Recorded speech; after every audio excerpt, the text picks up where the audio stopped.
మన ఎమ్మెల్యే గారు ఆకేపాటి అమర్నాథ్ రెడ్డి గారి ఆధ్వర్యంలో మన ఆకేపాటి భవన్లో ప్రస్తుతం కేంద్ర ప్రభుత్వం తీసుకువచ్చినటువంటి ఎస్ఐఆర్ ప్రక్రియలో చాలా వరకు ప్రజలు ఏం చేయాలి అనేది దిక్కుతోచిన స్థితిలో ఉన్నారు.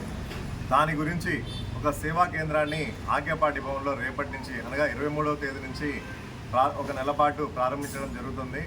దీంట్లో ఏంటంటే ప్రజలకు ఎస్ఐఆర్ సంబంధించి ఎటువంటి డౌట్ ఉన్నా కూడా ఇక్కడికి తీసుకొస్తే దాన్ని పూర్తిగా వాళ్ళ బిఓలో ఏంటి, వాళ్ళ బిఎల్ఏ ఏంటి, అలాగే వాళ్ళ ఓట్లు ఎక్కడున్నాయి, వాళ్ళకి సంబంధించిన ఎటువంటి డౌట్ ఉన్నా కూడా అలాగే ఆ ఫామ్లు నింపడం కూడా ఇవన్నీ కూడా ఇక్కడ చేయడం జరుగుతుంది.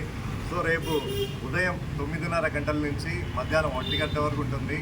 అలాగే సాయంత్రం 3 గంటల నుంచి 6 గంటల వరకు కూడా ఇక్కడ ప్రతిరోజు సేవా కేంద్రం అందుబాటులో ఉంటుంది. దీన్ని ప్రజలందరూ, మున్సిపల్ పరిధిలో ఉన్నటువంటి ప్రజలందరూ కూడా దీన్ని సద్వినియోగం చేసుకోవాలని చెప్పేసి కోరుకుంటున్నాను.